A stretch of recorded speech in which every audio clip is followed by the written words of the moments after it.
Nós vamos começar, então. Uma boa noite para todos. Boa noite. Sejam bem-vindos aqui na nossa aula 17, né? Acho que hoje e na próxima a gente deve terminar esse assunto saúde e doenças, eu espero que sim. Mas antes de entrar no assunto, eu mandei uma mensagem para todos vocês, e eu disse que a gente ia falar um pouquinho dela aqui, porque eu recebi algumas respostas, e das respostas que eu recebi uma sugestão que eu achei a mais interessante. Eu queria colocar aqui para vocês. Tem aqui talvez umas 2 pessoas que estão aí e responderam, mas aí quem está aqui agora já pode responder. Deixa eu ver aqui. Não, Alex foi. A Elizabeth. A Letícia já falou hoje comigo. Maria Cláudia falou. Acho que eu estou lembrando, não sei. A Vera já falou hoje. Acho que é isso. Ok. Qual é o ponto? Nós tivemos algumas percepções e até conversa com pessoas do curso, da pessoa se sentir assim com dificuldade de entender alguns assuntos. E eu até falei para a pessoa, não, isso não é novidade, porque a gente lida com assuntos que às vezes são simples e uns que não são menos simples, são um pouco mais complexos. E quando a gente fala de doutrina espírita, às vezes é mais simples, porque a pessoa, como fez o básico 1, já tem lá uma base e tal. Mas quando a gente fala de desenvolvimento humano, vocês estão entrando num tema que normalmente não se discute muito, exceto aqueles centros. Tem muitos centros no Brasil que trabalham muito com a questão da Joana de Ângeles. E aí, esse centro, sim, já se fala uma conversa mais conhecida. Mas não é muito comum aqui na região trabalhar nesse aspecto de desenvolvimento humano, apesar que, lá na primeira aula vocês vão ver que eu falei isso, esse processo é um processo que eu peguei aí em 2017 ou 2018, da Federação Espírita Brasileira. Normalmente, quando eu vou ministrar alguma coisa, eu puxo da federação. E ali você vai fazendo os enxertos, vai colocando as suas ideias, vai colocando outros livros. É assim que funciona a montagem de um curso, né? Você tem um esqueleto, que é da Federação Espírita Brasileira, e se você for lá, você vai ver que os objetivos eram estudo aprofundado da doutrina espírita e desenvolvimento humano, 2 temas. É exatamente isso que eu uso, uma base da federação, e você vai agrupando aí mais livros.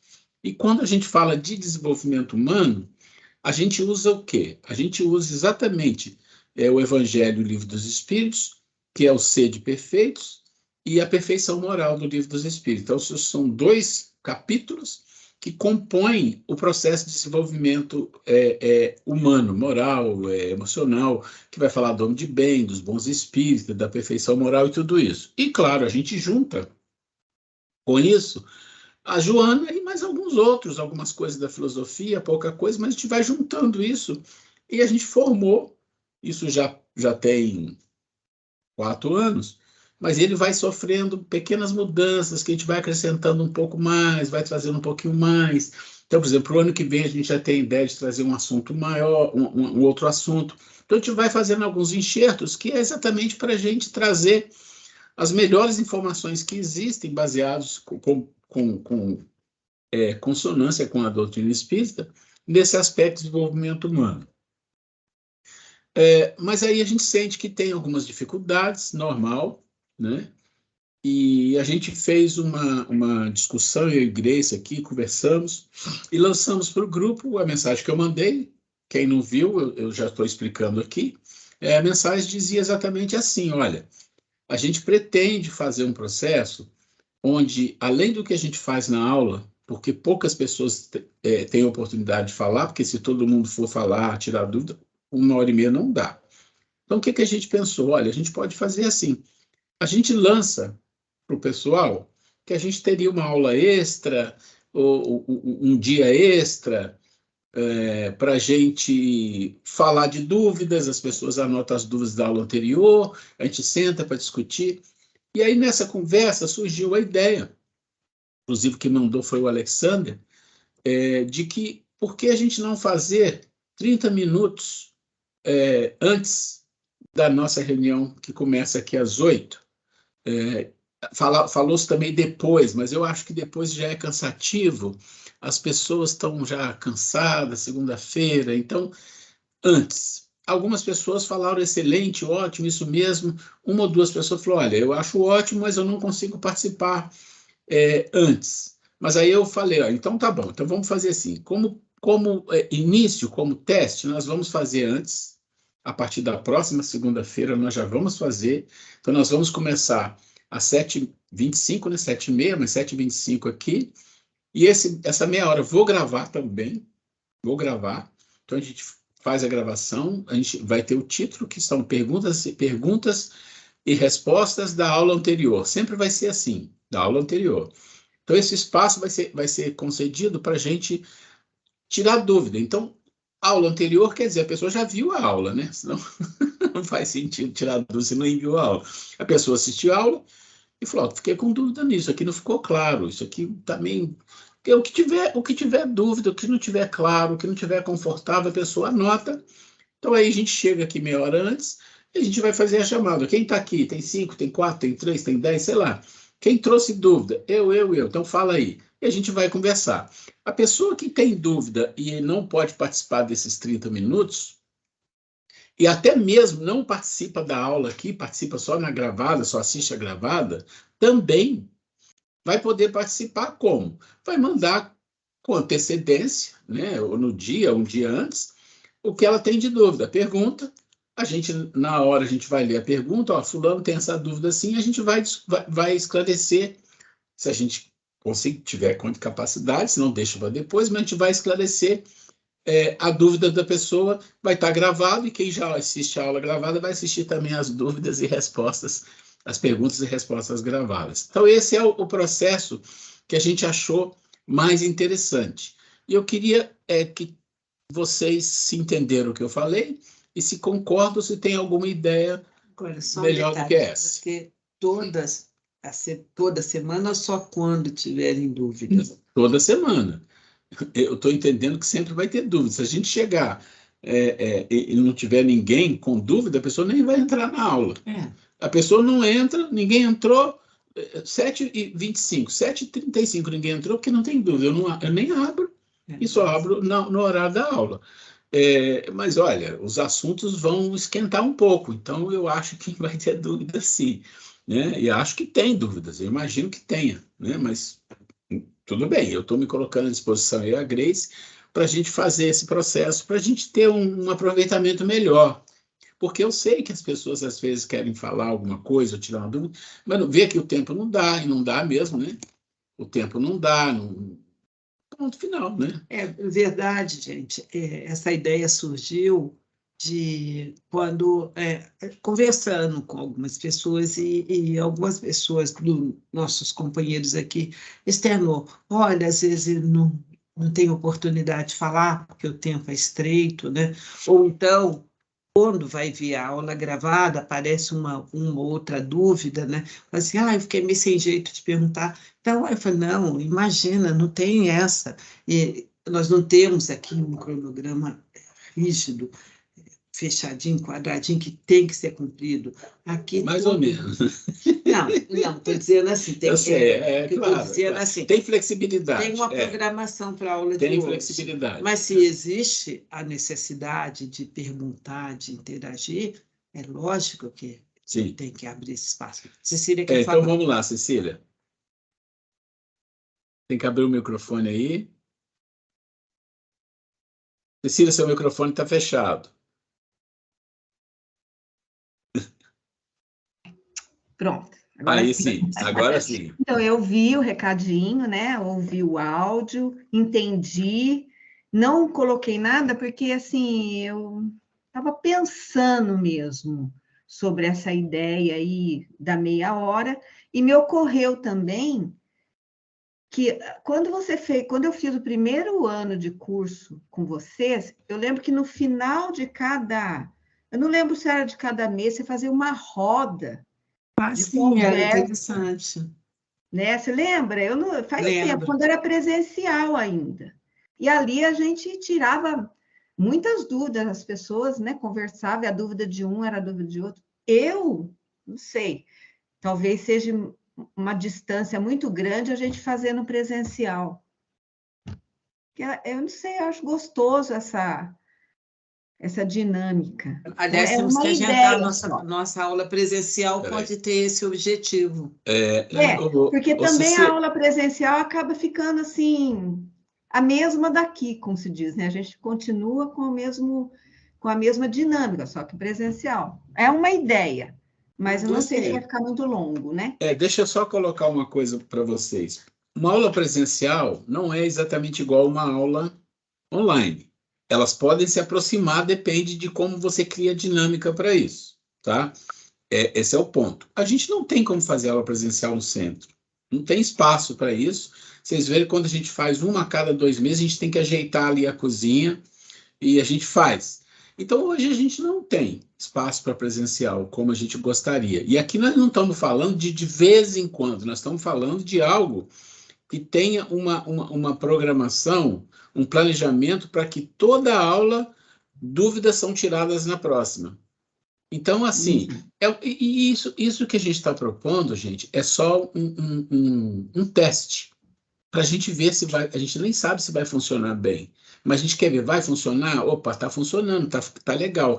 Agora, é lógico que quando a gente tem uma aula presencial, a gente faz aquela roda, né, que sempre sentava assim em roda, você está olhando na cara da pessoa, olha olho no olho, a pessoa faz um movimento com a cabeça, você sabe que a pessoa está em dúvida, você tem alguma dúvida aqui? Essas coisas que na aula online não tem. Primeiro que a gente não vê todo mundo, muita gente não mesmo que a gente veja, a gente teria que estar muito atento olhando, fulano está prestando atenção, fulano está distraído, fulano. Então, assim, essas coisas a gente perde na aula online, com certeza.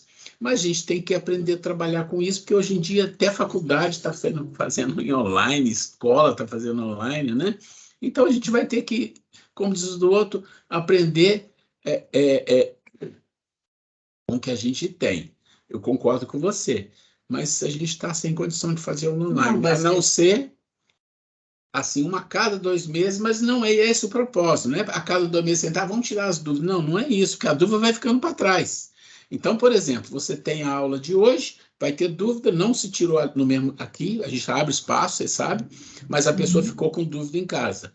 Ela sabe que vai dar uma olhada na aula gravada, tal, opa, ainda estou com dúvida. Ela pode saber que no dia, na próxima segunda, ela vem com a dúvida e vai ser dirimida. Agora eu não sei, me corrija, Cecília, se eu estiver errado.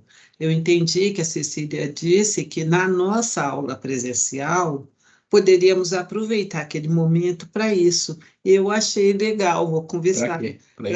Tipo, eu tive dúvida em tal assunto. Sim, também, mas você está entendendo que são duas coisas? Eu estou fazendo uma proposta, tá? Se o grupo falar assim, não, nós vamos a cada 2 meses tirar a dúvida na hora presencial, eu concordo. Mas eu estou fazendo. Não, mas aí não, aí é demais, né, Grace? Aí a gente vai perdendo espaço de muita coisa que a gente tem que falar. Você falou, não é rígido, mais ou menos, por isso que eu disse mais ou menos. Tem flexibilidade? Tem, mas a gente tem que cumprir sim um cronograma. Ela falou, não, existe um cronograma na Casa Espírita com os temas que eu tenho que cumprir até uma data. É assim que todo mundo é assim, todo mundo sabe disso. Quem participou que sabe que é assim. Então, o que eu estou propondo é, em cima de uma ideia que uma pessoa do grupo deu e várias pessoas já disseram que acharam muito bom. O que você está falando, eu acho interessante. Agora, se a gente vai ter uma aula presencial a cada 2 meses, e a gente teve uma recentemente, a gente percebeu que há uma interação maior. Isso ficou claro. Então, a gente pode sim. A gente vai ter o tema que a gente vai discutir, mas a gente vai aproveitar para fazer uma interação maior. Isso é perfeito, não tem... Abre um tempo, eu achei bastante interessante. Isso. Você está com a mãozinha... Pode falar, Cecília. Não, é só que eu concordo também, por isso que eu não dei a ideia, justamente porque eu concordo que, de repente, para quem tem dúvida, é muito longo o tempo. É muito longo, então eu acho que não seria viável. Por isso que eu falei assim, vou guardar minha ideia e vou lançar assim, sei lá, de repente surge uma outra oportunidade, né? E com certeza presencial no centro não tem como, a gente tem que aprender mesmo a trabalhar assim. Eu queria ouvir as pessoas, quem entendeu a ideia, concorda ou tem outra ideia. Vamos fazer assim, quem concorda com a ideia? Vamos lá, eu vou fazer a chamada, tá? Vai ficar mais... Oi? Eu concordo também. você não conseguiu discutir as suas dúvidas aqui. E muita gente não consegue, não tem tempo hábil para isso, gente. É lógico, né? Aí você guarda a sua dúvida, aí você vai assistir a aula gravada, vai ter oportunidade de novo de confirmar que você está em dúvida ou não. Não, eu ainda tenho dúvida nisso, agora vendo a aula eu tenho mais dúvida nisso aqui. Na segunda-feira você vem, 7h30, né? 7h25, 7h30 a gente começa e abre o espaço, olha, vamos para as dúvidas, vamos para as compreensões que não foram corretas, porque às vezes a pessoa acha que não tem dúvida, mas a minha ideia não é só tirar dúvida, a minha ideia é pegar o tema anterior, pegar os pontos cruciais e falar, os pontos cruciais que vocês deveriam entender é isso aqui. A pessoa, pô, mas eu não tinha entendido isso. Então, esse é um objetivo também. Tá claro, Mauro? Entendi. Tá. Eu acho que tá ótimo. Para mim tá bom. Ok. Vamos lá, vamos começar. Eu não vou chamar o Alex, que foi ele que teve a ideia. O Miné, a Angélica já falou. O Carlos Paduan já falou. A Cecília já deu a ideia dela, mas também não discorda de fazer os 30 minutos, né? É assim, existe situação que a pessoa vai ver essa gravação e vai entender o que eu estou falando. Que a pessoa não participa aqui, ela só vê a aula gravada, mas ela fala, eu estou acompanhando, eu estou estudando, eu estou fazendo. Não, tudo bem, o importante é a pessoa estar entendendo o que a gente está passando, né, a informação. E aí eu falei, não tem problema, se você não pode assistir porque você tem compromisso no dia, você vai fazer a aula gravada e as suas dúvidas na aula gravada, então você passa por escrito com antecedência ou no mesmo dia de manhã mesmo, na segunda de manhã pode passar, e na hora que a gente fizer a chamada aqui das pessoas que têm as questões, nós vamos aproveitar e vamos levantar a questão da pessoa também, tá? Eu Então, represento. Eu represento a pessoa. Isso. Então, é assim. Exatamente. Então, assim, na próxima aula, segunda-feira, a gente já começa com esse teste. 7h25 a gente abre aqui e aguarda as pessoas que vão participar. E eu vou estar, talvez, com dúvidas de outras pessoas que não assistiram a aula, mas estão vendo a aula gravada. Então, deixa eu ver aqui, vamos começar a nossa aula, bem. Vamos fazer a nossa prece, deixa eu ver só se está todo mundo fechado. Neste momento, Senhor, nós vos louvamos pela tua grande misericórdia e agradecemos pela oportunidade de estarmos todos aqui reunidos, tentando compreender um pouco mais da nossa humanidade, um pouco mais de cada um de nós.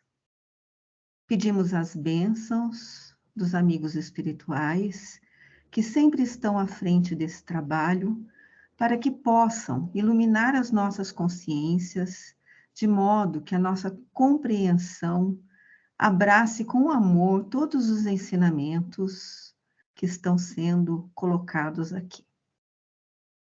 Pedimos também, Senhor, a todos aqueles que ainda não tiveram oportunidade de conhecer Jesus, de conhecer o Espiritismo, que um dia também possam estar na posição que nós estamos e aproveitando a oportunidade de estarmos aqui reencarnados, compreendendo como isso é importante para a nossa vida e para a nossa caminhada em geral. É importante também que nós agradecemos a cada um de nós que emite os pensamentos de amor, de bondade e principalmente com a força de vontade que estamos aqui hoje para recebermos os ensinamentos. Obrigado a todos, obrigado a Deus, e que a nossa aula seja bem amparada com muitas intuições. Que assim seja. Então, nós vamos aqui na nossa aula 5/6, aula 17. Então, na aula passada, nós falamos um pouco sobre normoses, né? Explicamos um pouco sobre isso. E as normoses, gente, assim, elas acompanham um pouco a cultura, elas acompanham um pouco o tempo. Então, num tempo, uma coisa que é considerada normal, no outro não é. Então, eu dei um exemplo, vocês lembram dos gladiadores? Olha, não é uma coisa normal, mas você já ouviu falar de MMA, acho que a maioria conhece. É uma luta de duas pessoas e não é luta de mentira, é luta de verdade, que se machucam. Ah, isso é uma coisa boa? Claro que não é. Ah, o esporte, não. Tem esportes e tem esportes. Então, assim, é um divisor de água, às vezes, difícil para a gente compreender quando uma coisa realmente pode ser considerada uma normose ou não. Mas pensa que a normose é aquilo que agride, é aquilo que não faz bem, aquilo que traz sofrimento, traz dor, pode trazer morte, né? Então, são coisas de uma sociedade de espírito de uma ordem de terceira ordem. Vocês já pensaram numa sociedade onde os espíritos são mais evoluídos, não tão evoluídos, mais evoluídos, que não tem violência? Você concorda que tem muita coisa que hoje é considerado esporte que não vai existir, porque não faz sentido. Então, é só para a gente ir entendendo as coisas aqui, porque de determinados tempos e cultura, uma coisa é considerada normal. Em um tempo mais evoluído, não, isso não é normal, isso está fora da nossa maneira de viver, da nossa maneira de ver a vida. Então, isso a gente precisa compreender, como o egoísmo, por exemplo, né, que eu expliquei. O egoísmo é quase que uma coisa normal entre as pessoas. Um egoísmo muito exacerbado, ele salta às vistas, mas um egoísmo no padrão da normose que as pessoas aceitam, tudo bem, né? Então, vamos lá. Então, aqui eu disse para vocês darem uma olhada nessas tabelinhas. A gente não vai gastar muito tempo aqui, mas qual o objetivo dessas tabelas? É mostrar algumas estatísticas, e essas estatísticas nunca são muito atuais. Elas têm sempre um prazo, porque precisa de um censo muito elaborado, não é muito simples, é um censo mundial, né? Porque isso aqui é mundial, mas você tem aí mortes por determinados tipos de doença. E entra ano, sai ano, entra ano, sai ano. Quando você soma as doenças de artérias coronárias e pegar mais a questão respiratória, então você pega a questão pulmonar, trato respiratório e coronárias, normalmente são os the best, vamos falar assim, né? São as maiores causas de morte de doenças. E aí tem uma listinha de 2019, que vocês vão ver a quantidade que está embaixo aí em milhões. Então, por exemplo, você tem aí 8 milhões e um pouco, 8 milhões e 400, eu não me lembro o número, de mortes por doenças artérias coronárias. Depois derrame, e eu falei, né, você morre de diarreia no mundo, e não é pouco, nós estamos falando aí de 1,5 milhão de mortes por diarreia. Então, é assim, são causas de morte que a gente traz só para a gente entender o tamanho. Aí você tem mortes por guerra. Então, se você pegar as guerras, morrem muitas pessoas. Então, se você pensar aqui, se morre 8 milhões e meio por ano, uma Segunda Guerra Mundial morreu entre 60 a 85 milhões. Só que você tem que pensar que essa morte ela foi mais ou menos em 6 anos. Então, se você pegar 60 milhões em 6 anos, são 10 milhões por ano de morte. É uma quantidade muito grande. Se você pegar a guerra sino-japonesa, que é o Japão e a China, né? Morreram 25 milhões. Aqui em 8 anos, menos que aqui, né? A Guerra Fria, vocês sabem que a Guerra Fria era a guerra que existia entre os Estados Unidos e a União Soviética. Por que a Guerra Fria? Porque eram mortes diferentes, não era uma coisa que saía jogando bomba atômica, nada disso. Morreu aí mais ou menos em 4, 5 anos, de 17 a 20 milhões de pessoas.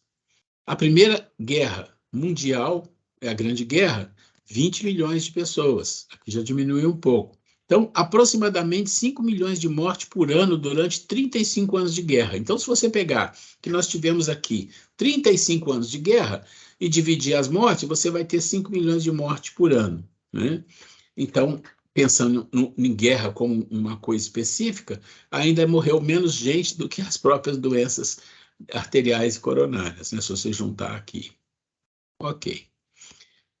Aí nós vamos falar da fome no mundo, né? É uma informação da OMS, da ONU, né?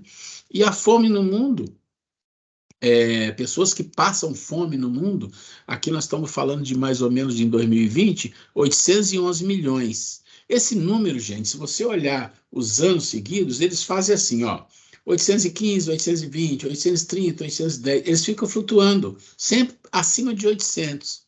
800 milhões de pessoas morrem de fome por ano. Gente, 811 milhões, é o que eu falei, é equivalente a praticamente quase 4 população do Brasil.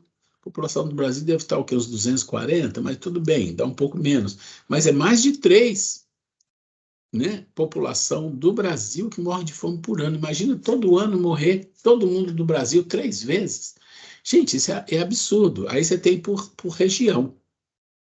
É lógico que a Ásia, a quantidade de habitantes que tem lá, claro, né, proporcionalmente vai ser menor. Agora, uma outra coisa alarmante é a quantidade que morre de fome por dia. São 24 mil pessoas. Pensa, você acorda de manhã, isso não é para deixar ninguém desesperado, não, tá? É só para a gente cair a ficha. Você acorda de manhã, você tem o seu café, você tem o seu almoço, algumas pessoas jantam, né? Você tem seu alimento. Mas tem pessoas que nesse dia que você tem tudo isso, vai morrer de fome. E nós estamos falando de 24 mil. Todo dia. Imagina, todo dia 24 mil morrem de fome. Amanhã morre de novo, depois morre de novo. Dia a dia, todo ano. Isso dá mais ou menos entre 8 a 9 milhões, que é o número que normalmente tem de pessoas que morrem por ano. Mas tem um dado que é mais complicado, não sei se pode se chamar de mais complicado, que é a quantidade que tem deficiência alimentar. 2,3, mas já está em 2,5 quase, bilhões com deficiência alimentar. O que é pessoa com deficiência alimentar? É uma pessoa que não morre de fome, mas uma pessoa que tem deficiência alimentar, ela vai ter um monte de problema. Ela vai ter problema de anemia, ela vai ter problema no coração, ela vai ter problema mental, né? Desenvolvimento cognitivo, 1000 coisas podem acontecer. Né? Quem é médico deve entender, falta de alimento que causa, aí vai vendo. Né? Então, 2,5 bilhões é mais ou menos 1/3 da população mundial tem deficiência alimentar. Quando você olha para isso aqui de cima, já tá decretado, a pessoa morreu de fome. Aqui embaixo ela vai morrer, talvez, não de fome, pode até ser, mas ela vai morrer de doença devido à falta de alimentação correta em quantidade e qualidade, né? Quantidade e qualidade. Então, só para a gente entender. Aí, quando a gente olha para isso, a gente fala assim, tá bom, mas qual é a maior doença do mundo? Porque ali tem alguns exemplos. Por que eu coloquei aqueles exemplos? Só para a gente compreender. Qual seria a maior doença do mundo, então? Seria as guerras? Seria a doença coronária, que está lá no topo, né? 8 milhões de pessoas por ano? Qual que seria a maior doença? Seria física ou emocional? Mas se você falar física e emocional, ela se mistura um pouco, porque doenças emocionais podem levar à morte física.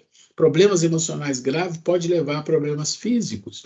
Ou a pessoa pode ir para uma guerra e morrer fisicamente, e às vezes, não vou dizer que estava bem emocionalmente também. Então é preciso compreender. E a gente fala assim, tem uma coisa chamada insanidade. Quem viu o vídeo sabe do que eu estou falando. A insanidade. A insanidade é o quê? É uma doença emocional, psíquica. Uma pessoa que é insana, ela perdeu o domínio de si. Ela não domina mais nada, a sua mente não domina mais nada. Então, nós vamos perceber que nós temos a fisicalidade e a psique, né? As duas coisas. A fisicalidade e a psique, a gente não vai falar do espiritual, porque eu estou falando aqui que dentro da fisicalidade está o perispírito. Então, quando você desencarna, você está aqui, tá?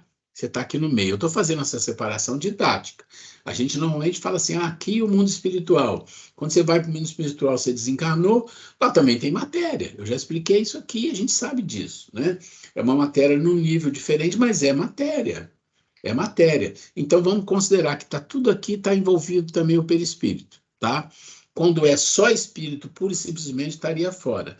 Então, quando a gente pensa assim, que o psique afeta a fisicalidade. Então, de fato, se eu estou falando que eu tenho mortes pura e simplesmente por falha no físico, no corpo, por deficiência do físico, corpo, eu não vou considerar karma, tá?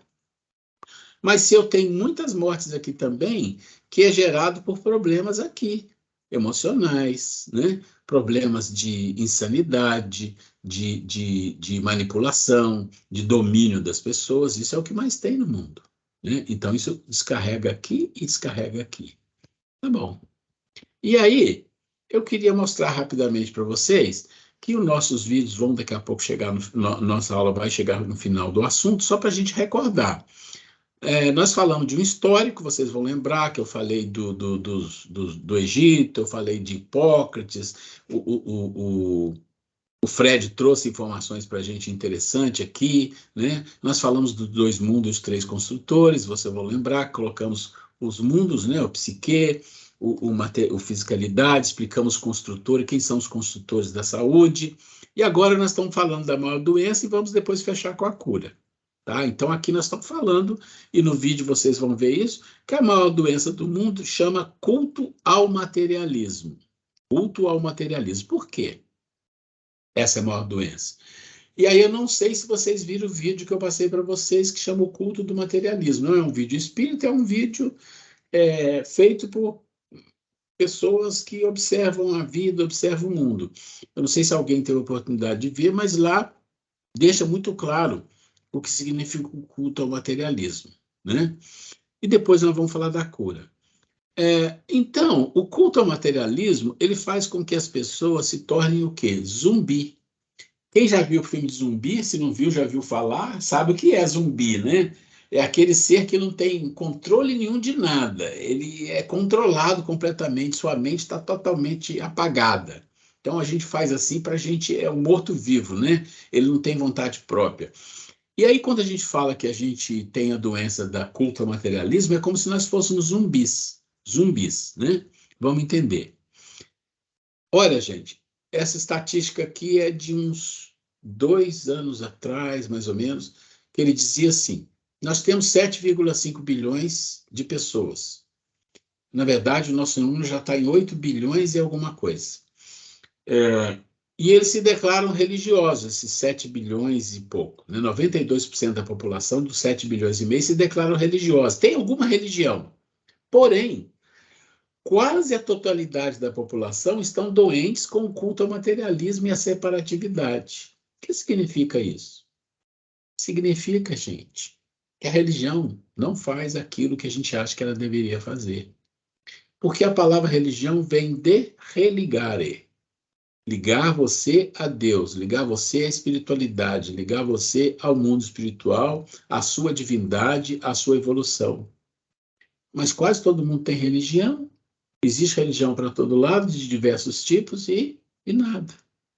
Na verdade, pior, uma grande parte das religiões do mundo, do Brasil, a gente vê isso claramente, eles entraram num processo de se materializar cada vez mais no sentido que defendem uma doutrina que chama doutrina da prosperidade. A palavra é bonita, prosperidade é uma coisa boa, né? É uma coisa bonita, mas prosperidade para quem? Né?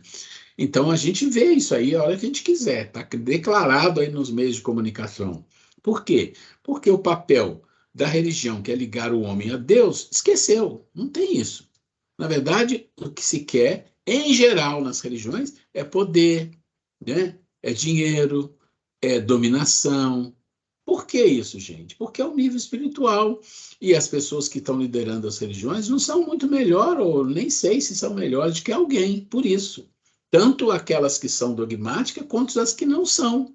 São pessoas comuns, com defeitos, com dificuldades, como todos nós. Como todos nós. E às vezes a gente se equivoca muito com as pessoas, porque a gente espera muito. A gente espera muito das pessoas, né, religiosas, e isso não é correto, isso é um erro. A gente não tem que esperar nada de ninguém, a gente tem que esperar da gente mesmo. Então, quando a gente está numa religião diferente, porque o Espiritismo é uma religião diferente, em que sentido? Não tem hierarquia. Tem pessoas que são levadas a uma direção da casa para administrar a casa, que isso precisa. Né? Mas não tem uma hierarquia como tem nas outras religiões, que são as religiões católicas, protestantes, que tem hierarquia. Tem o pastor, tem o padre, tem o bispo, tem isso, tem aquilo, né? E esse processo é um processo de poder e de dinheiro, que precisa de dinheiro para tudo isso. E aí você fala assim, bom, então nós estamos todos praticamente doentes com o culto ao materialismo. Nós estamos. E aí qual é o problema disso? O problema é a insanidade. Né? Essas figurinhas são bem interessantes e bem fáceis de entender, né? É tipo assim, as pessoas aqui com os seus celulares, como se fossem zumbis, porque é isso que é, né? E às vezes a gente se pega fazendo isso e tem pessoas que já fazem e nem liga. Pega o celular e fica rodando o dedinho. A criança faz isso, né? Não é assim que a Ivy faz, nossa netinha fica rodando o dedinho. E adultos ficam rodando o dedinho. Gente, isso é uma insanidade. E está virando uma normose. É uma normose. Todo mundo aceita o que todo mundo faz. Todo mundo faz. Né? Imagine que ninguém fizesse e ficasse um cara parado, você olhando para ele rodando os dedinhos e falando, tá maluco. Né? Mas não é, porque todo mundo faz. A uniformização do alguém te lidera, então você aceita tudo dessa pessoa. Você diviniza, você santifica, você cria um mito acerca de uma pessoa, de um religioso, de um líder, e você acha que ele é infalível, você espera tudo dele.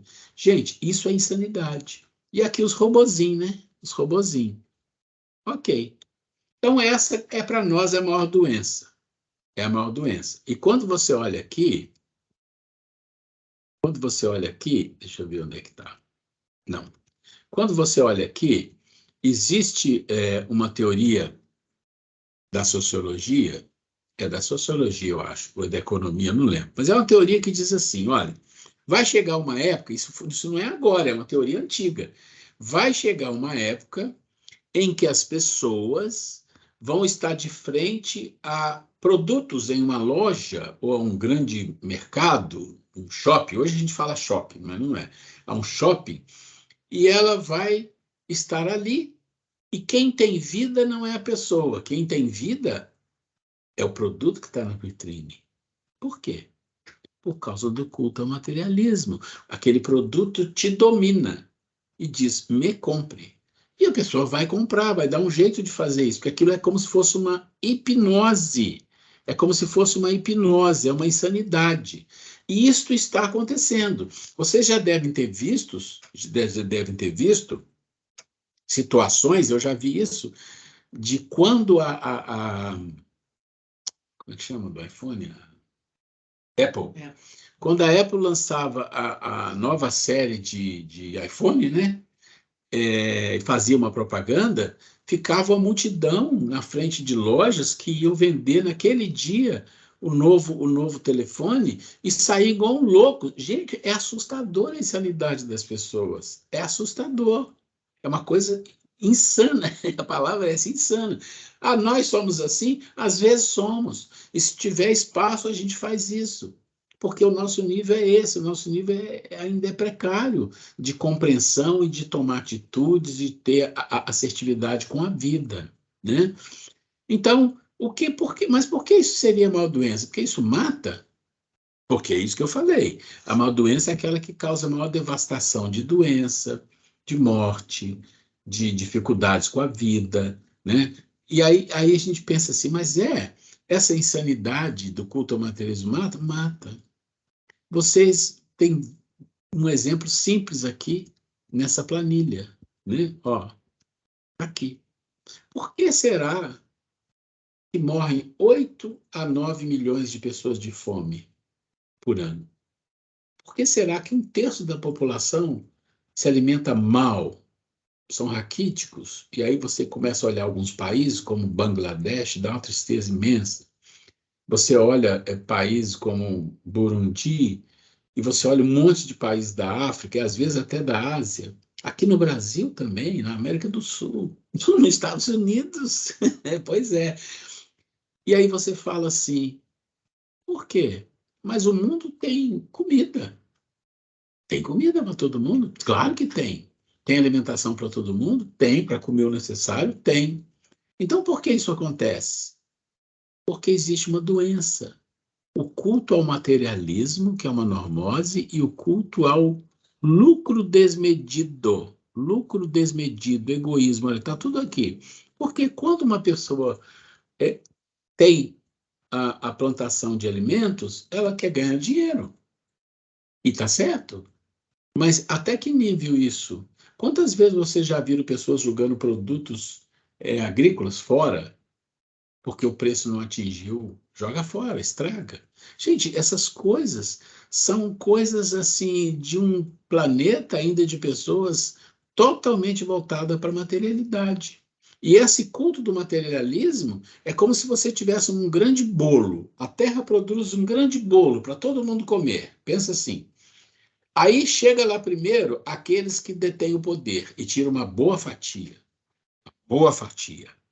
Aí chega aqueles que têm a capacidade financeira, os ricos, e comem a maior parte do bolo. Sobra um pedaço pequeno e fala para os outros assim, 85, 95% da população, vai ser aqui se divide entre vocês. Aí é uma guerra. E essa é a guerra do mundo, daqueles que são pobres, daqueles que são miseráveis, da classe média baixa. É uma luta. Por quê? Todos querem, mas não tem para todos da maneira como as pessoas querem. Isso é muito preocupante. Eu contei lá no centro, não sei se eu já falei aqui, acho que eu já falei aqui, mas eu vou repetir. Eu contei lá no centro numa palestra sobre essa questão que eu tinha visto há um mês atrás, essas questões de economia que eu gosto de ver, né? E tinha lá uma apresentação de uma empresa e que essa empresa estava entre as maiores, ou se não fosse a maior, estava entre as maiores empresas de valor de mercado do mundo. Ela vale US$ 1 trilhão. Sabe o que é US$ 1 trilhão? A gente tem ideia do que é isso? 500 bilhões de dólares. É o valor dessa empresa no mercado.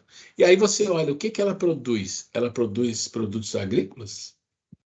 Ela produz coisas da indústria? Não. Ela tem marcas. Só isso que ela tem, marcas. Imagina toda a marca que você conhece, como Hugo Boss, como Givenchy, como Prada, todas as marcas, as maiores que você conhece e algumas que a gente nem conhece. Oi? As grandes. Ela é dona disso. Ela é dona disso. Então, uma roupinha, R$ 20.000. Uma bolsinha, 50 mil dólares. É assim. E ela, nos últimos 3, 4 anos, olha, a pandemia teve aí, né? Nos últimos 3, 4 anos, ela deu um boom. Quase duplicou o seu valor. Daí você olha para isso e fala, tá bom, esse dinheiro está indo para algum lugar e está saindo de algum lugar. Da exploração, da escravidão. Porque, na verdade, esses 2,5 bilhões de pessoas que tem no mundo são escravos. São escravos. O escravagismo não acabou. É só a gente compreender. Ah, vamos dividir tudo. Não, não vamos dividir. Não é assim que funciona a vida. A vida tem que ter mérito para você conquistar. Tem que ter mérito para você conquistar, né? Mas vamos lá. Então, por isso, o culto ao materialismo é a maior doença do mundo. Antes de entrar na cura, eu gostaria de abrir espaço aqui para a gente falar. Se vocês quiserem comentar, dar opinião, fiquem à vontade. Posso falar? Boa Quem? noite, sou eu, Davi. Ô, Davi, por favor. O senhor está falando, né, que na maioria das vezes agora que está tendo esse culto ao materialismo, né? Ultimamente eu estava vendo umas reportagens assim que está surgindo aquelas inteligência artificial que está tendo bastante agora sobre esse assunto. Daí eu queria saber assim do senhor o que isso daí pode afetar daqui para frente assim nessa questão, né? Porque pelo que eu estou vendo tem muitas pessoas que estão com medo desse inteligência artificial, né? Porque é como se fosse uma coisa assim que não teria controle, né, daqui para frente. E o pessoal está fazendo bastante questionamento sobre isso. Vou falar uma coisa para você de experiência própria, tá? Em 1978, tem gente aí que não era nascido ainda. Eu já trabalhava e eu fui fazer um curso. Naquela época não tinha computador pessoal, só tinha computadores nas empresas, que a gente fala os grandes computadores, mas que não era grande coisa nenhuma. Um computadorzinho desse aqui é melhor do que aqueles, mas era assim que funcionava a vida, era tudo no papel, tudo assim. Eu fui fazer um curso de computador, de linguagem, chamada COBOL. A maioria nem nunca viu falar disso, mas existe até hoje. É uma linguagem interessante, e foram 8 meses de curso, e daquele curso eu guardei até hoje um ensinamento que me ficou. Mas uma coisa que eu chamo que é interessante é que quando o professor entrou no primeiro dia de aula, ele olhou para os alunos, uma sala cheia, e falou assim: vou falar para vocês a grande verdade. E ele falou isso: o computador chegou para reduzir a quantidade de trabalho do homem, para que ele tenha mais espaço para o seu lazer. Essa frase, que ele pegou de um livro. Aí começou as conversas: não, vai ter gente demitido, vai ter não sei o quê. Não é nada disso. A vida é um processo de adaptação. O que aconteceu quando começou a ter os computadores pessoais? As pessoas começaram a trabalhar muito mais, porque as exigências são maiores. Enquanto você tinha um tempo para fazer uma atividade, hoje eles querem na hora. Não, você tem um computador, faz aí na hora. Então, isso é um processo. Quando você fala de inteligência artificial, chat GPT da vida e tudo isso, a maioria das pessoas que dão opinião sobre isso são pessoas materialistas, que não acreditam em espírito, que não acreditam em alma. Eles não acreditam nisso, então eles vão falar cientificamente. Lembra do nicho da ciência? Corpo. Ciência, corpo. Nós que somos espírito, o que a gente vai dizer? Bom, uma máquina não tem emoção. É impossível. Nunca vai ter. Uma máquina não tem espírito. Nunca vai ter. Quem é que comanda o nosso corpo? Nós mesmos. É o espírito. Quem é que comanda a máquina? Por mais que você diga que ela tem processos, e tem processo de retroalimentação, se não tiver um ser humano que tem um espírito por trás para ajustar aquilo, uma hora para. Não tem jeito. Né? Então, o que eu vejo nisso? Quando a gente estuda, aí vou falar um pouco do outro lado, quando a gente estuda a filosofia e olha lá na frente, a gente entende que o mundo precisa que as pessoas tenham mais tempo para outras coisas a não ser que ganhar dinheiro, que hoje todo mundo está 300% correndo atrás, né? Trabalhando igual os loucos, estresse para todo lado.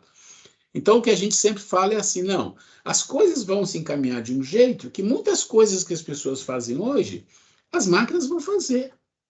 É perfeito. Então, essas inteligências artificiais vão começar a fazer coisas que o ser humano não vai precisar fazer, vai se dedicar a coisas mais nobres. Quer ver um exemplo?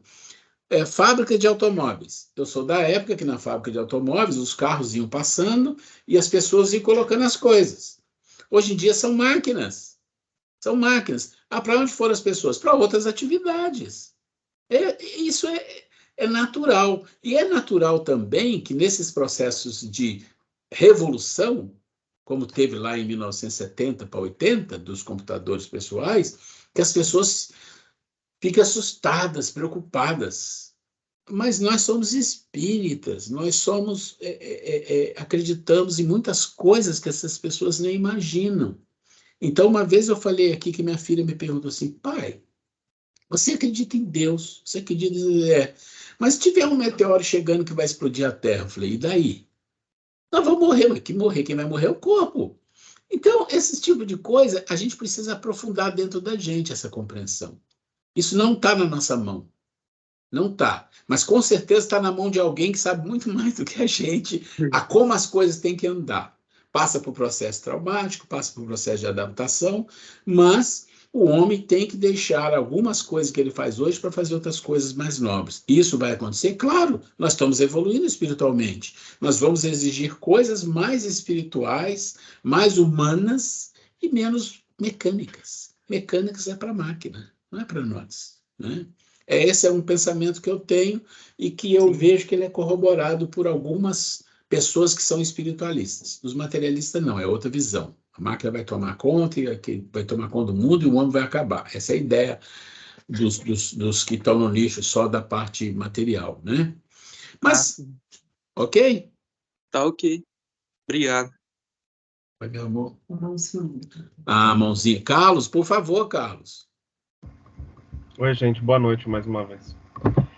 Uma coisa que o senhor tocou no assunto aí, dessa parte de levar a manada, assim, sabe, para poder sempre agastar, né?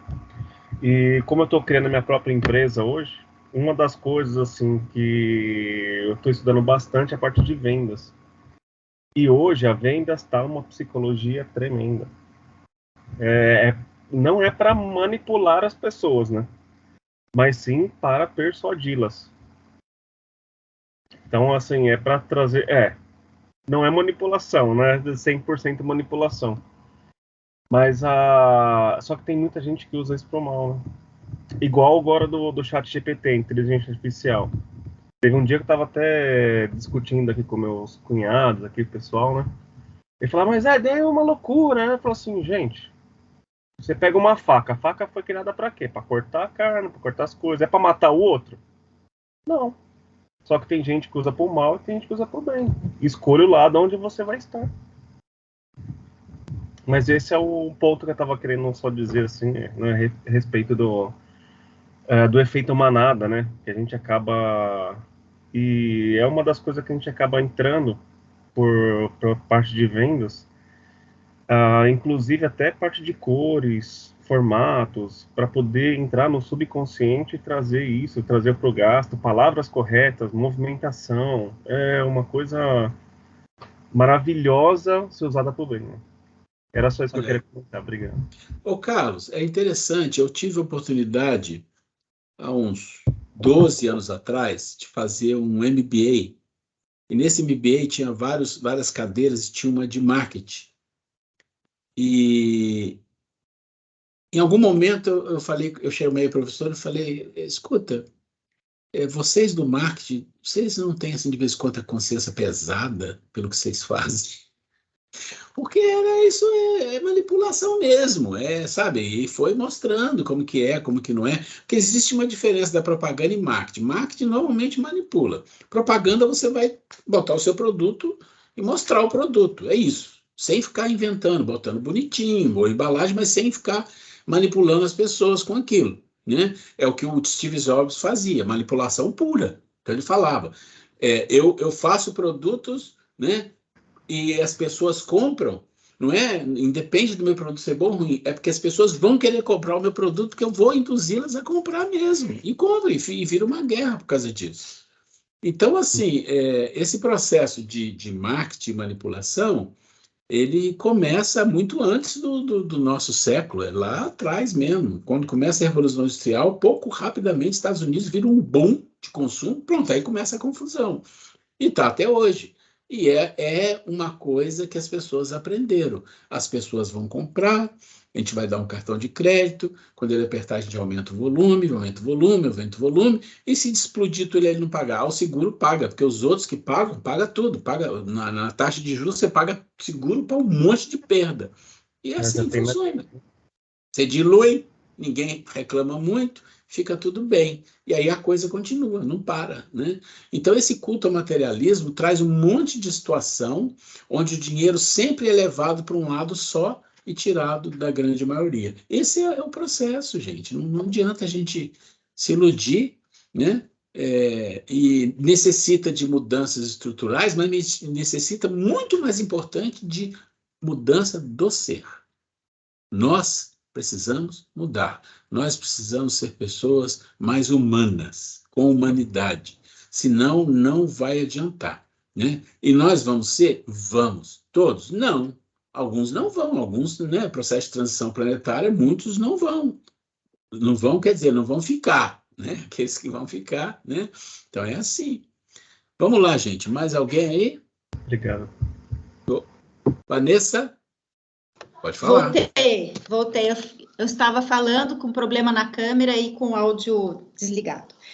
Eu tenho um exemplo, eu sou artesã, e eu sempre atuo em algumas feiras, e uma delas é na escola dos meus filhos, tem todo final de ano, e lá é assim, um lugar que eu vendo muito, mas é um pouco assustador, né, e até trouxe esse exemplo, o consumo entre as crianças mesmo, porque é incentivado, né, assim, nas salas de aula, a comprar para ajudar a instituição. É claro que uma porcentagem da venda vai para uma instituição, mas é uma compra, assim, desenfreada. É R$ 100 na mão, enfim. Cartão de crédito, criança de 7 anos. Tem maquininha, tia? Sabe, é assim. E compra por comprar. Eu sei até que teve um dia, eu não tinha mais produtos, assim... aí eles queriam qualquer coisa. Tem de R$ 1? É assim, tinha que gastar tudo. Eles iam embora sem dinheiro, cheio de pacotinhos. Né? Isso na feira inteira. Então, é um exemplo até simples, mas para você ver que é uma coisa do dia a dia, né? Assim, com os pequenos, não tem uma conversa. Alguns não, a minoria, até eles querem um desconto ou realmente verificam se precisa daquilo, mas a maioria não. É a comprar mesmo. É a competição, é o cartão de crédito, enfim, eu acho que desde pequenininho já são induzidos, né, ao consumo. É isso. Olha que interessante, né? A gente, depois que tem neto, você volta lá no tempo, né? Não é assim, meu amor? A gente volta no tempo, então a gente começa a ver programas de televisão junto com eles, tem tudo isso. E que a gente observa, assim, é descarado o negócio. O negócio sabe, assim, já virou uma normose. Então, eles estão vendo um programa, aí a pessoa que e aqueles programas mais que você pode pensar, mais idiota que você pode imaginar. Aquelas pessoas que ganham dinheiro sendo youtuber, e aí elas começam, não faz nada, só fica mostrando a vida dela. Agora eu vou para Disney, agora eu comprei essa boneca, agora eu comprei. E vai induzindo as crianças, sem falar das propagandas, vai induzindo as crianças que, olha, aquela pessoa é rica, ela tem isso, tem aquilo, também tem que ter. E isso vai, a criança já é pega. Com 4 anos, a criança já é pega, gente.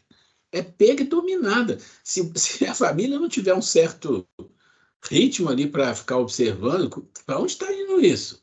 Porque se uma criança com 4 anos começa a exigir coisas, olha, eu quero isso, quero essa marca, para onde você está indo com isso? Isso é materialismo puro. Então é preciso ter cuidado. E esse culto é exatamente assim. Ele não pega só adulto, ele já começa a pegar lá na primeira infância. Na primeira infância, para garantir que ele vai ter a vida toda aquela pessoa refém, né? Refém, de querer coisas. Porque isso faz alegre. Olha como a pessoa está feliz lá na Disney. Olha como essa pessoa está feliz na casa dela, mostrando a roupinha bonita. Gente, é um negócio assim, olha, é nojento. O negócio assim, triste, né? Então, vocês veem que nós estamos debatendo exatamente sobre essa questão do culto ao materialismo, como ele invade a nossa casa. E às vezes invade a nossa casa e a gente nem está lá. A gente está fora, ele está invadindo a nossa casa e a gente não está sabendo o que está acontecendo. As crianças estão ali, ó, né? Aí,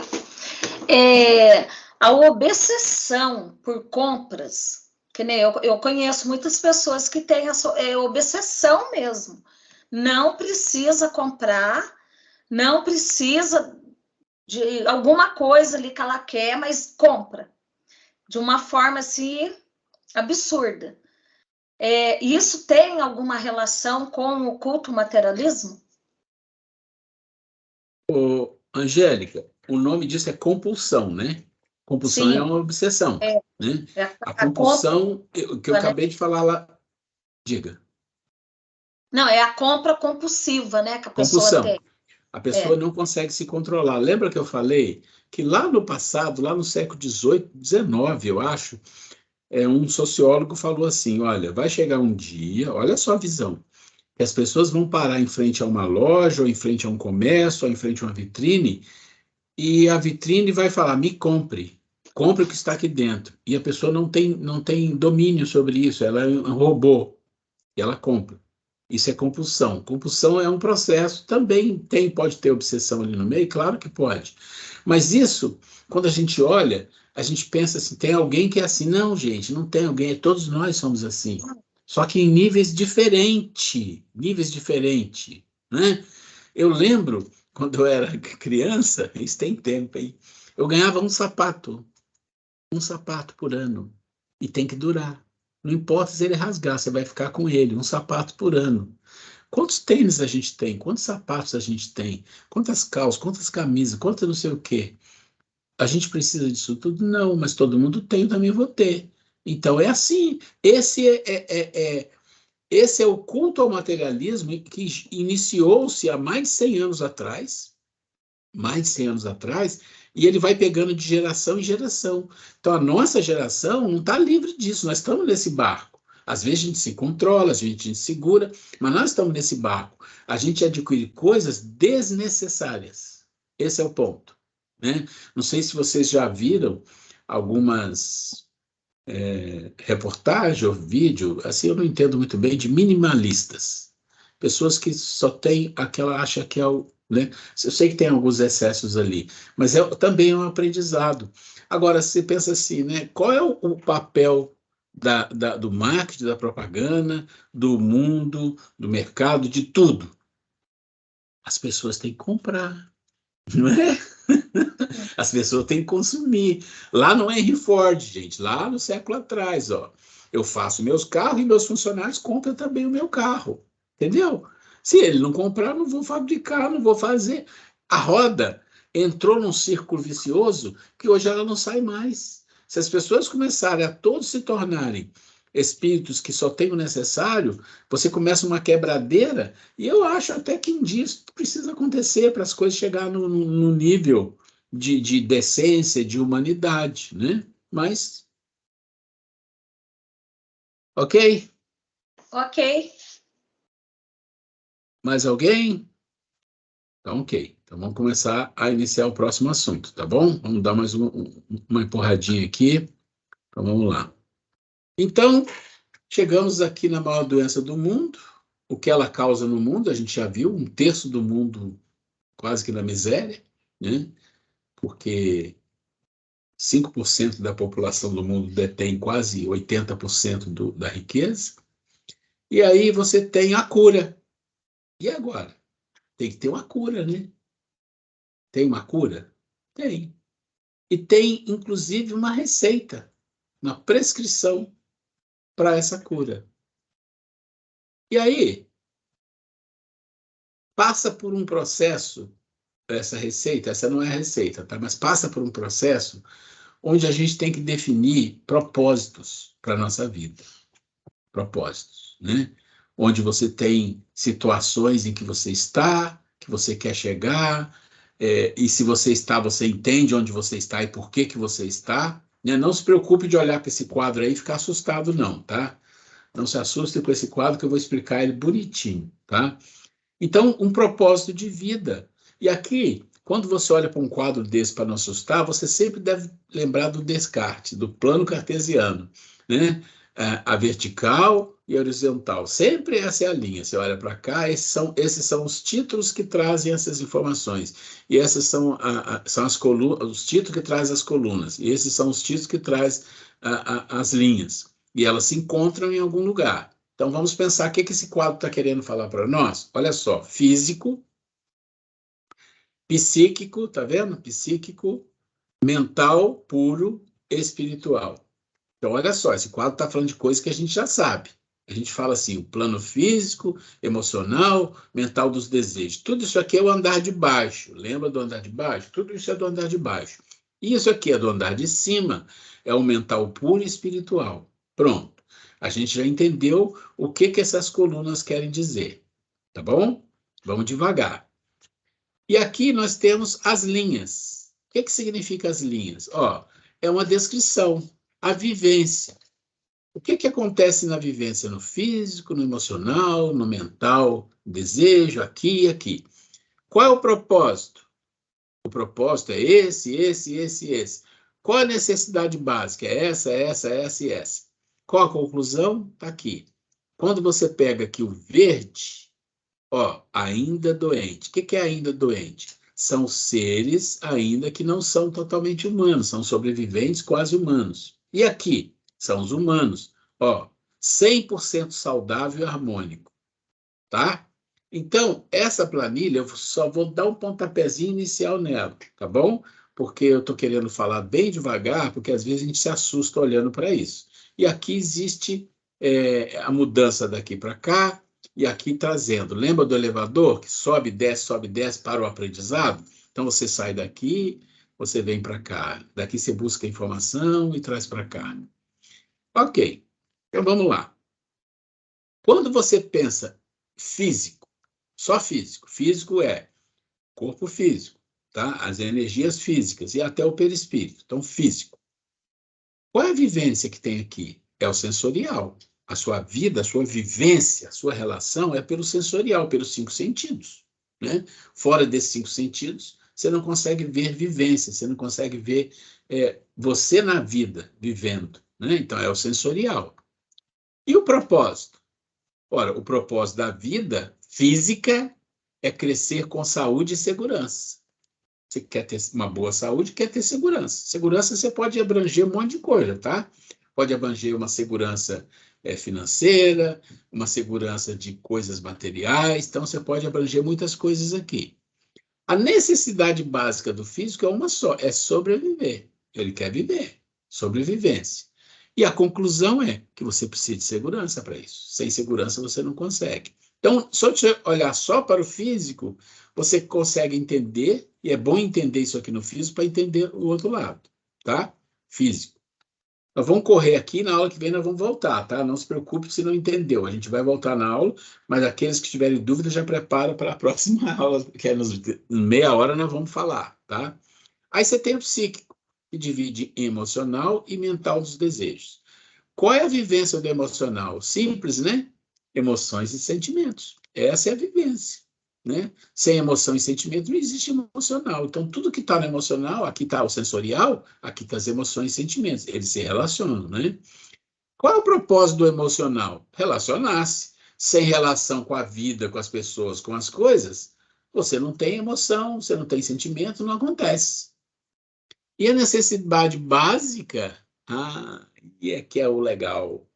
Qual a necessidade básica do emocional? Ser amado e amar. Gente, esse é o ponto.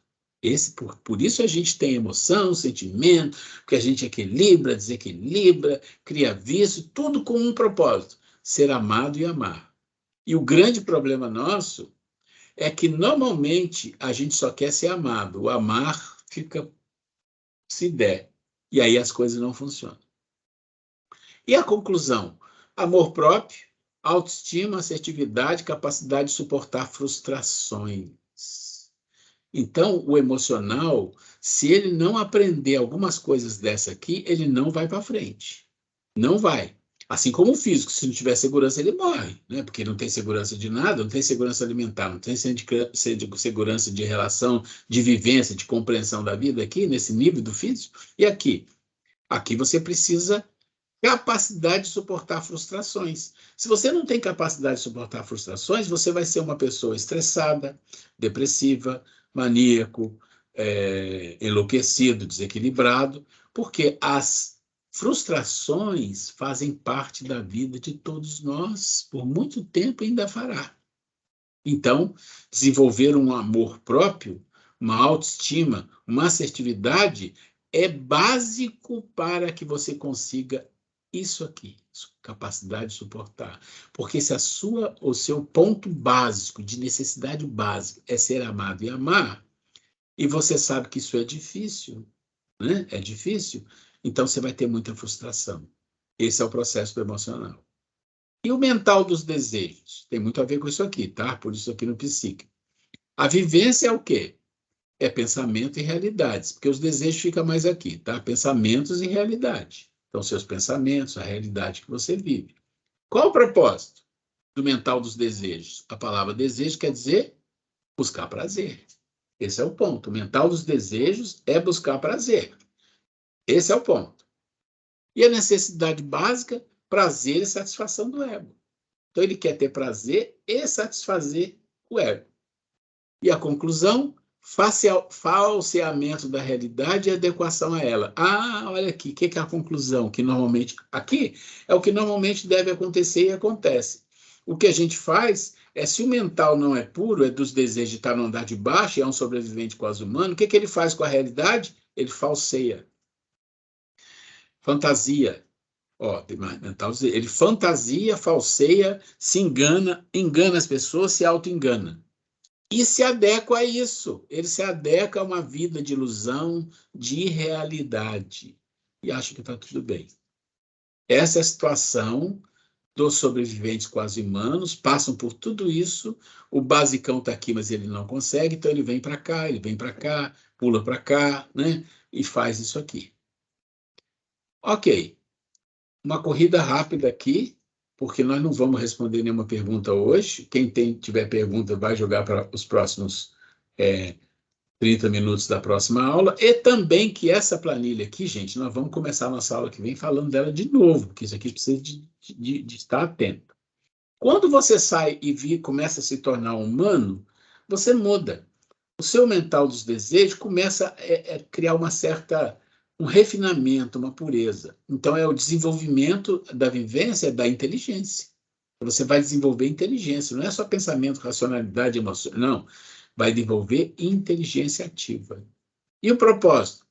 O propósito não é buscar prazer, não é só se relacionar, é compreender a si mesmo e ao mundo. Você compreende você, sabe das suas fraquezas, das suas dificuldades e tem um entendimento do mundo maior, mais abrangente. Propósito de vida.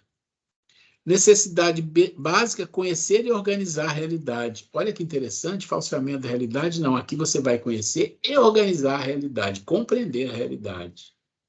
E a conclusão é que você vai transformar a realidade. Você vai fazer as coisas se transformarem nesse nível que você está. E no espiritual, qual é a vivência? Consciência desperta. Saber ouvir a voz interior. Então, essa é a vivência. A vivência do espiritual é despertamento de consciência em vários níveis. A gente vai entender isso depois um pouco. Tem vários níveis de despertamento da consciência. Ela está relacionada com as bem-aventuranças de Jesus. Passo a passo. É muito interessante. Qual o propósito? Alcançar a unidade. Alcançar, o que é a unidade, gente? A unidade é o amor, é a virtude maior. Trabalhar todas as virtudes e chegar num nível maior, alcançar o amor. E qual a necessidade básica? Ser um co-criador da vida. Olha o nível. Ser um co-criador da vida. Jesus já falava isso para nós. E a conclusão? Conhecimento do propósito da vida e paz interior. Pronto, o que mais quer? Eu passei rápido, não se preocupe. Dá um nó na cabeça, eu sei. Porque para fazer isso, eu tive que estudar muito, várias vezes. Isso vem de vários lugares diferentes para montar isso aqui. Então, não se preocupe, não fique assustados, tá? Mas se tiver já alguma coisa que você quiser falar ou tirar alguma dúvida, você já anota, vê o vídeo de novo, já anota para a próxima aula. A gente tira a dúvida disso e de outras coisas que nós falamos nos 30 minutos, mas eu já digo, começamos a aula que vem com isso aqui, tá? Com isso aqui. Depois nós vamos mais aqui, né? Mas tudo bem. Gente, é isso. Deixa eu só fechar aqui, só um minuto.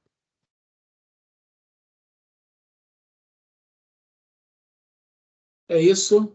Se alguém quiser fazer algum comentário e se preparar para semana que vem, se puder, tiver dúvida e puder participar, seria interessante para a gente testar o sistema, se vai funcionar. Mas se alguém quiser fazer algum comentário, a gente tem ainda uns minutinhos, né? Bem poucos, mas tem. Fique tranquilo, fique à vontade. Ninguém? Então, chegando ao final, por gentileza, quem gostaria de fazer a prece final? E lembrando hoje, quem for fazer a prece, a gente não esquecer da nossa amiga Sabrina, que ainda respeitando o luto dela, né? Vamos aproveitar e emitir vibrações de força para ela. E provavelmente não está sendo fácil nesses primeiros momentos. Quem se habilita aí? Eu vou fazer a prece. Nós vamos agradecendo aqui a oportunidade que Deus nos concede da vida, os bons amigos espirituais nos concedem desse trabalho que fazemos juntos, que eles nos intuam, que abençoe a vocês todos, aos lares, a seus familiares, que recebam a luz, a paz que tanto precisam. Que leve, Senhor, nosso pensamento de amor, de força para nossa irmã Sabrina, que ela receba essas energias benéficas em seu coração, para que ela se restabeleça com a sua família dessa perda, e sabendo, Jesus, que tudo que ocorre tem um propósito, e o propósito de quem aqui fica é viver, é levar a vida adiante, e sempre pensando que o melhor foi feito. Ampara-nos, Senhor, com a tua luz, com a tua bondade, e que possamos estar aqui na próxima semana novamente. Graças a Deus. Ô, gente, o Maciel, que ele manda muitos vídeos, ele mandou um vídeo muito interessante, que um médico falando dos benefícios que, comprovados cientificamente, quando você faz prece, quando você se dispõe a fazer a prece e coloca as mãos postas, ele relata. Eu vou achar o vídeo e vou mandar para vocês. Tenho certeza que semana que vem todo mundo vai disputar quem vai querer fazer a prece. Tá bom. Gente, fica com Deus. Obrigado aí. Boa noite Boa a noite. todos, bom descanso, uma ótima semana a todos, fiquem com Deus. E Não Boa esqueça, semana que noite. vem, 7h30, quem puder. E quem não puder, manda pergunta se tiver, tá bom? vou achar o vídeo, se eu não achar hoje, que eu não vou ligar o celular, mas hoje, amanhã, eu mando para vocês. Tenho certeza vai ter a corrida da prece a semana que vem. É isso. Gente, estou parando a gravação. Fica com Deus. Tenha uma noite maravilhosa aí, tá bom? Até mais. Obrigada. Boa Fiquem Até com mais. Deus. Fique com Deus.